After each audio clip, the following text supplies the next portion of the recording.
வணக்கம். இந்த வீடியோவில் வந்து சென்னை மெரினா பீச்சில் இருக்கிற கலைஞர் நினைவகம் பற்றி பார்ப்போம். இந்த கலைஞர் நினைவகம் பார்த்திங்கன்னா சென்னை மெரினா பீச்சில் அண்ணா சமாதிக்கு பக்கத்தில் பார்த்திங்கன்னா கிட்டத்தட்ட ஒரு 8.5 ஏக்கர் பரப்பளவில் கட்டியிருக்காங்க.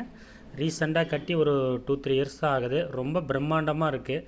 அதாவது மெரினா பீச்சில் இருக்கிற மியூசியம்லேயே பார்த்திங்கன்னா இந்த கலைஞர் மியூசியம் வந்து புதுசாக கட்டியிருக்கிறதுனால வந்து பயங்கர கிராண்டாக இருக்குது. கலைஞர் சமாதியில் பார்த்தீங்கன்னா உதயசூரியன் உதிக்கிற மாதிரியும் அதில் வந்து கலைஞரோட முகம் தெரிகிற மாதிரியும் பார்த்தீங்கன்னா ஒயிட் கலர் மார்பலில் நல்லா பெருசாக கட்டியிருப்பாங்க. இந்த இடத்த வந்து நைட் டைமில் பார்க்கும்போது அந்த லைட் செட்டப்பில் சூப்பராக இருக்கும்.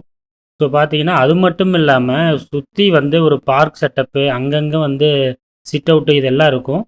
அது போக வந்து கலைஞரோட சமாதியை சுற்றி கீழே அண்டர் கிரவுண்டில் வந்து ஒரு டிஜிட்டல் மியூசியம் இருக்குது. அவரை பற்றின எல்லா தகவல்கள், அவரோட பழைய வாழ்க்கை வரலாறு, அவர் திருவாரூர்லேருந்து இங்கே எப்படி வந்தார், அப்புறம் வந்து இங்கே வந்து அவரோட அரசியல் வாழ்க்கை எப்படி இருந்துச்சுங்கிறது எல்லாமே பார்த்தீங்கன்னா இங்கே வந்து டிஜிட்டல் செட்டப்பில் ஆவணப்படுத்தியிருப்பாங்க.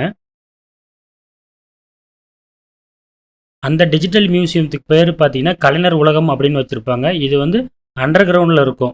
உள்ளே பார்த்தீங்கன்னா நிறையா ரொம்ப பெருசாக இருந்தது. அது போக இங்கே ஒர்க் பண்ணுறதுக்கு இங்கே மட்டுமே கலைஞர் மியூசியத்தில் மட்டும் ஒர்க் பண்ண நிறைய ஆட்களையும் போட்டு வச்சுருந்தாங்க. இப்போ பாருங்கள், கலைஞர் மியூசியம் உள்ளே தான் போயிட்டுருக்கோம். உள்ளே பார்த்தீங்கன்னா மேலே வந்து எல்லாம் பார்த்தீங்கன்னா கண்ணாடியில் வந்து மேலே அந்த ரூஃபு, அது போக உள்ளே போயிட்டே இருக்கும். போனால் வந்து அங்கே வந்து கலைஞர் பார்த்தீங்கன்னா அந்த மேக்னெட்டிக் அந்த இதில் வந்து சுற்றிக்கிட்டு இருப்பார். எந்த கான்டாக்டும் இல்லாமல் கீழே அந்த மாதிரி இருக்கும். அப்புறம் நிறையா ஃபோட்டோஸ், அவரை பற்றின ஃபோட்டோஸ் டிஜிட்டலாக இருக்கும், அவரோட பொன்மொழிகள். அப்புறம் அவர் ஆட்சியில் இருந்தப்போ தமிழ்நாட்டில் கொண்டு வந்த பெரிய பெரிய கட்டமைப்புகள், அவர் கொண்டு வந்த திட்டங்கள், அதில் பெரிய அளவில் வெற்றி பெற்ற திட்டங்களை பற்றி எல்லாமே வந்து இங்கே வந்து நல்லா டிஜிட்டல் இதில் வந்து பார்த்திங்கன்னா காண்பிச்சிருப்பாங்க.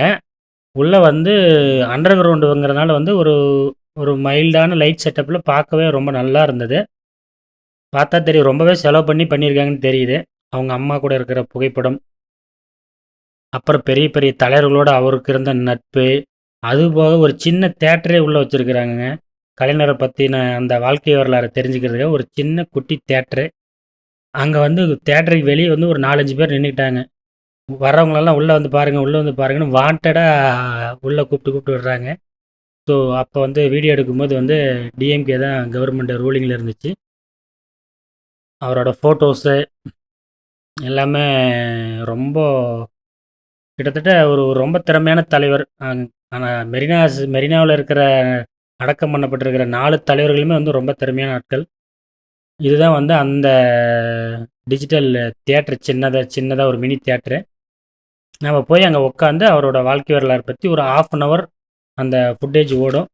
நாம் அதை பார்த்து அவரோட வாழ்க்கை வரலாறை தெரிஞ்சுக்கலாம். முப்பால் யாத்த ஞானத்தமிழையின் திருவள்ளுவருக்கு மீன்முட்டும் சிலை வெடித்து அதை திறந்து வைக்கும் வாய்ப்பு அமைந்ததே.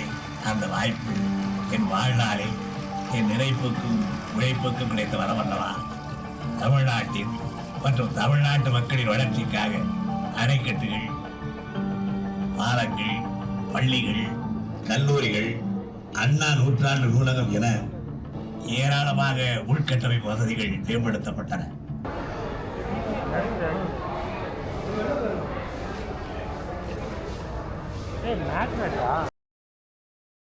இந்த கலைஞர் டிஜிட்டல் மியூசியமில் பார்த்தீங்கன்னா முக்கியமானது இந்த இதுதான். கலைஞர் வந்து கீழே எந்த கான்ட்ராக்டும் கிடையாது. மேலே வந்து அப்படியே அந்த மேக்னெட்டிக் ஃபோர்ஸ் அதில் வந்து பார்த்திங்கன்னா சுற்றிகிட்டே இருப்பார். அது வந்து பார்க்க ரொம்ப நல்லா இருந்தது.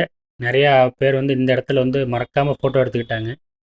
அதே மாதிரி இங்கே வந்து 70X ரயில் அந்த செட்டப் இருந்து தான். அது வந்து நான் பார்க்கல. அது என்னென்னா, கலைஞர் வந்து திருவாரூர் வந்து இங்கே வந்து ரயில் மூலமாக வந்தார் இல்லைங்களா, அதை நினைவுபடுத்துகிற விதமாக வச்சுருக்காங்க. தென் பார்த்தீங்கன்னா அவர் கூட வந்து ஃபோட்டோ எடுத்துக்கிறதுக்கு ஏஐ டெக்னாலஜியில் அங்கே ரெடி பண்ணியிருந்தாங்க. கலைஞர் கூட ஃபோட்டோ எடுத்துக்கிற மாதிரி. ஆக்சுவலி வந்து நிறைய இருந்ததுங்க உள்ள. நான் என்னால் சரியாக ஃபுல்லாக பார்க்க முடியல. ஆனால் வந்து இன்னும் நிறைய விஷயங்கள் பண்ணியிருந்தாங்க. அப்புறம் வந்து அந்த மியூசியமுக்கு மேலே பார்த்தீங்கன்னா இந்த மாதிரி இருக்குது.